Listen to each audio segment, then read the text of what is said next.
वृंदावन के हरिवंश महाप्रभु के चरण आश्रित नवलदास आदि ये महापुरुष गढ़ा गए, भ्रमण करते थे।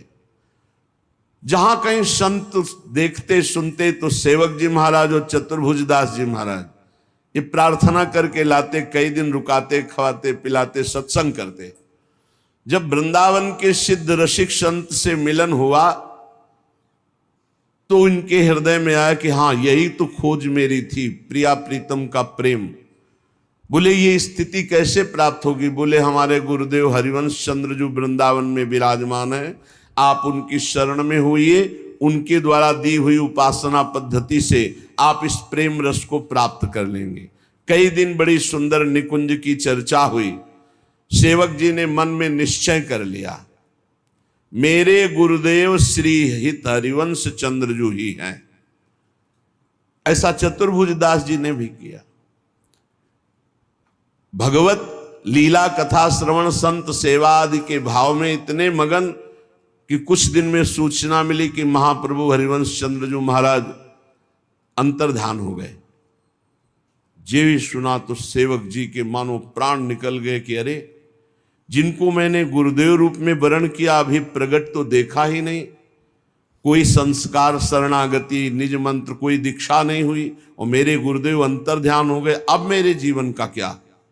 बस हा हरिवंश, हा हरिवंश, रात दिन नाम रटना, न खाना न पीना, बावरे जैसे ऐसे विपिन वन में घूम रहे, जहां किसी वृक्ष के नीचे रो रहे। चतुर्भुजदास जी को भी शयन नहीं हुआ महाप्रभु का अंतर ध्यान होना। वो सीधे वृंदावन आए। जब यहाँ आए रसिकों से मिले, सबने समझाया कि महाप्रभु का ही स्वरूप बनचंद्र महाप्रभु हैं, जो इस समय गादी पर विराजमान हैं, हरिवंश चंद्रजू के प्रतिरूप हैं, उनके लाडले बड़े पुत्र हैं और तिलकैत अधिकारी हैं, आप उनसे दीक्षा ले लो। दीक्षा ले ली। लौट के गए तो सेवक जी की दशा बड़ी उच्च कोटि की। तो उन्होंने कहा कि आप भी दीक्षा ले लीजिए चलकर।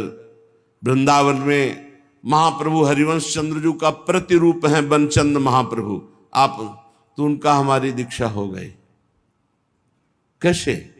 बोले हरिवंश चंद्रजू से मन वचन कर्म से मैं अपने गुरुदेव को समर्पित, अपने अंतर की बात। महाप्रभु अंतर्ध्यानी हुए हैं, कोई ऐसा थोड़ी कि है नहीं। महाप्रभु विराजमान है, उन्हीं का है सब पूरा वैभव। सखी सखा क्यों कहो निवेद, तो मेरे मन की और से